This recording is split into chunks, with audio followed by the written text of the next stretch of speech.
Today we're going to bring in a new laptop. It's a Lenovo ThinkPad X1 Extreme Generation 4. We're going to take a look at it and we're going to see what's under the hood. First of all, it comes with an NVIDIA RTX A5000 laptop GPU. Now, including its Intel 11th generation, it's at 2.6 hertz, all right, 60 hertz, that's what it is. Now, it does have 32 gigs. It comes with 1 terabyte NVMe and M.2. We're going to take a look at it too and see what you can upgrade on this system. So, first of all, I just want to talk about the actual keyboard itself. The actual keyboard, it has not changed in the ThinkPad too much, I mean, throughout the years.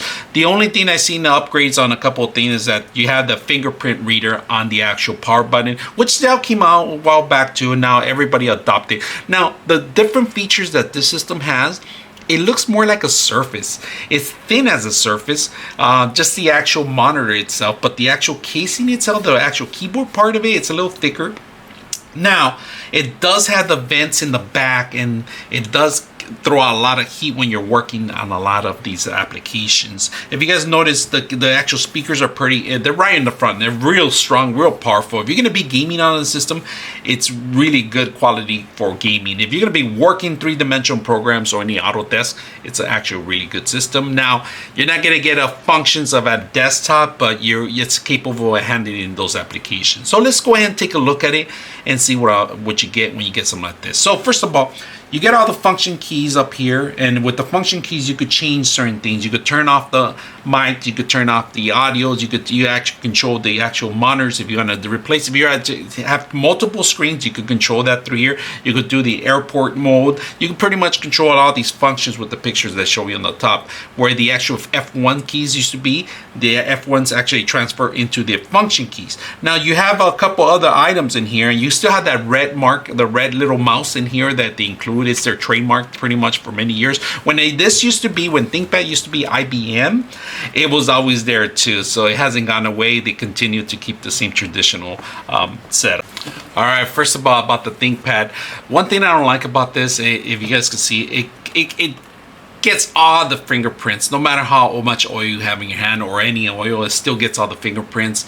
That's one thing I don't like about the actual black color that they have in here. But pretty much it's a well-built system. It's sturdy. It's not made for field operation, to be honest with you, because it's very fragile too. It's not one of those systems that you drop and it'll hold its structure. You might damage it too. So we're gonna take a look at some of the features. We're gonna go under the hood and see what I think about it and what you can upgrade. So let's go ahead and do that. All right, let's take a look at the side panel.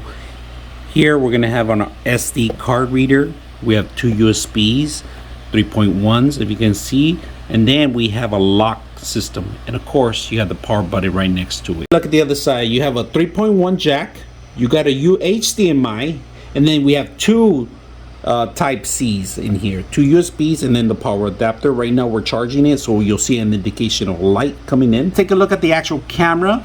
See, so you have two microphones right next to each other here, and then you got your actual camera with the shutter. Okay, now let you guys know, if you guys notice, we're gonna close the shutter out and it turns red automatically. That tells you that, you know, they're not going to be able to see you, pretty much blocking out the actual pinhole of the actual camera. And if you want to turn it on, just open it up like that. So this is going to be a manual thing to do. This is the camera. We're going to test it out now. Camera that's built in the actual system. And you guys know the cameras are not the best on the laptop, so if you want good quality, it's not best to use this one for any kind of high definition. This is only good for any kind of Zoom meetings or any kind of other meetings you're going to attend to, even Microsoft meetings and Teams and stuff like that. But this is not for if you want to display something or maybe teach somebody and write something on the board. You're not going to be able to see very good. If you guys notice, I don't have that much light in the back. I do have a fan and one single light, but just to let you guys know, just to see how it works. So I hope you guys enjoy this portion of the. All right, let's look at what all the heat, and this is the same kind of heat that's coming out. It's actually extremely hot in that area. We're talking about almost 120 degrees coming out on this area, particular area. It's just extremely hot, and this is just the top of it. So in the future, if you run projects just like what I was doing right now, you're gonna have issues functioning with the actual keyboard because it is extremely hot to the touch. I wouldn't recommend you working on the actual keyboards itself. You're gonna need an external keyboard because this is is actually emitting a lot of heat throughout the whole system, especially on these areas. If you guys see the hot spot, and look at my hand, it's not even as hot as the actual system itself. And right now it's because I'm running a high-end application, Lumium 12, and it's not capable of handling this application very well. You can see the suction of the airs underneath of it, of course, and then you can see the blue spots. That's where it's bringing all the air in, and it's in the intakes, and then it's taking and it's pushing all the air through the back. All the air is coming out right behind the actual monitor. Don't be surprised in the future, maybe you're gonna get monk functions on the actual monitor too itself. So that's another thing that I would kind of like keep an eye on that part. It's slimmed down, but it has a it sounds like it has a good video card, but in reality, you're not going to get a good quality video card, even though it has a name in front of it, the A5000. So it's not capable of running at that speed. But you guys notice, if you can't even keep up with an application as simple as this, I don't really recommend you guys to work any kind of AutoCAD or any kind of application, three-dimensional application. It's good for Adobe. It's good for maybe some video editing, but this is a problem that you're going to run in the future. It's going to heat up a lot. If it runs a lot, if your engine's running a lot of the GPU, this is going to happen to keeping it cool. All right, if you guys can hear it, it's pretty loud when I'm trying to install an action on it. It's not that, I thought it was going to be quieter, but you can hear some of it.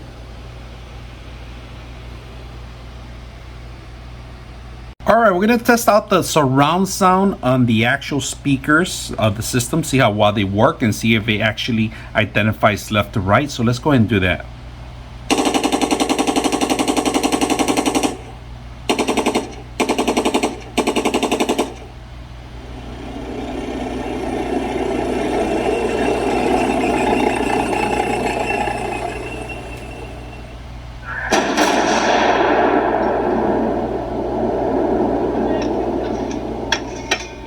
We're gonna do Lumium. We're gonna test it out with a software called Lumium, and this is a very powerful system that requires a lot of GPU. As you can see, the GPU, like I said, is an NVIDIA RTX A5000 laptop version. Now, compared to other systems, I would have got higher GPU if it's an RTX, maybe a 3080 RTX. Well, but the laptop GPUs are not exactly what they're meant to be. They actually slim down their version of the actual card itself. So if you guys can see, we do have 16 gigs of graphic memory, processing speed 2.60 hertz, right?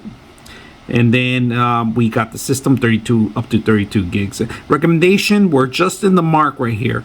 It's recommended to go to 64 if you want to run this application really good. The marks, if you guys can see, we have plenty of room for these two. We just made it through the graphic card on this system. So this system is supposed to be made for graphics, but as you can see, is just hanging there by a thread. This is Lumium 12, just to let you guys know. We're going to take a look at it and just to see how good of the quality it is. So let's go ahead and take a look at the water effects, and we'll see how the engine works in here with it. And if you guys see it, you can actually see it breaking apart, but to some people it might be normal. I mean, but those that work in the graphic industry, you can tell that it's not normal. And let's go to the ocean to see more of the actual quality here. And the oceans are breaking apart. The ocean, if you guys can see it, it's breaking apart right here. You can see the engine struggling. I could hear the engine struggling. This is the percentage that we're getting. We're at 73%, and this is the quality that we're getting. So we're gonna go underwater to see if we could do that. And you can see the quality of it. And let's go see if we could sail to a sailboat. And I can feel the heat coming out, and we're just about to get to the boat when I can feel it struggling. So let's go into the boat and see if we can see the inside of the boat. There's nothing here. We're gonna go to sail this rich guy here. You know, one day it should be me up there. So pretty much you can see the land hole is far away. For objects there, if you're playing games, you're gonna struggle a little bit. This could run a lot of multiple games, good games in mostly every game that's out there. It could run. It's an RTX card that could run, but this will be running more like a RTX 3070 video card. To be honest with you, it's not going to be a 3080 RTX card. It's not as capable, as strong as, it's more like a 3070 video card quality. All right, now that it was a little difficult opening it up, but it was possible. I got a little credit card. I started from the actual back where the actual vents are, and you just push your way up. Now, you don't remove the actual screws. If you guys notice, don't remove the screws. They stay on the actual system itself. So right now, as you notice, you get one memory chip. It's covered up. It's here for the heat shields, if you guys can see that. It has one memory. It's 32 gigs built in. And not built in, it comes with it included, right? Or you could get cheaper versions of 16 gigs. Depends on the actual your budget. Now, you could also include another 32 to make it up to 64 on max on this system. 64 gigs of memory is max on the system itself. Now you get the intakes where all your fans are going to be sucking all the air in and they're blowing them out through the back. Of course, they go right behind the actual monitor itself. Now, one thing I noticed in here, the very simple things that you can upgrade would be the battery. So if you start getting batteries draining out too quick, it's not working, or maybe it's bulging too much, or something's happening, you could replace the battery. It's very simple. There's a couple of screws you got to remove it, and there's instructions in here. They actually tell you where all the screws are set up, so you just follow those, remove the actual cable, disconnect it from here in the back. Once you disconnect it, it's pretty much simple to replace the battery itself. Now, another thing that I've noticed that it doesn't have a second slot for an M.2. M.2 right here is the original one, the NVIDIA. It's here. It's covered up with the actual copper base, because this system, if you guys notice, it has a lot of plastic covering a lot of components, because it does get it gets super hot. So where you have your Intel and your Intel and your GPU being covered by the system in here, they reside here. One's here and the other one's right next to it, but it's still going to overheat. In the future, you might have to want to replace the actual thermal paste. And that's a little difficult thing for, especially a machine of this quality. It's gonna be a little difficult to replace that part. I mean, you're gonna have to remove it, and they do give you instructions how to remove the actual whole setup. But sometimes it's elaborate. You're gonna actually void your warranty if you do that. But after a couple of years, you're not gonna have any warranty. So I would say go ahead and do that. I have replaced the thermal paste on some of these systems. Fortunately, that's the first thing that always goes, the thermal. It's cheap thermal paste they put in there. It doesn't last long, and when you guys see the heat that was overheating too much, you're gonna run into issues where it's just gonna shut off itself because of it has a temperature control system. Now, this does not have a SIM card, so you're not gonna be able to put any wireless SIM card or anything like that. Now, they do have components for this. If you want to put an Ethernet, a category 5 cable connection to it, they do have converters for it, and they do sell them multiple converters to use this system if you don't have enough actually connections too. So it does have the wireless. If you guys notice, the wireless is built in here, and the wires extended throughout the whole system, so you can get good quality 5.2 hertz on the actual system. I would balance it out to 2.4 to 5 hertz, so you can get a good reading on the actual wireless device. Depends on your walls too. So 5 hertz is pretty much a standard in the industry right now, but there's actually higher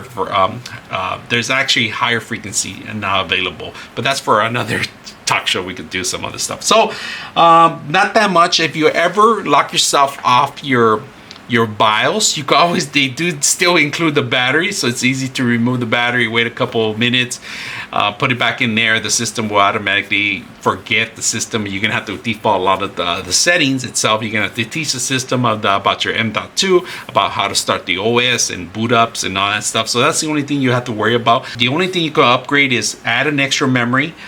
You go upgrade the M.2 so something higher. Right now it's 1 terabyte. You go upgrade it to 2 terabytes, 3 terabytes, whatever your price can afford, and then you go replace the battery. Very simple.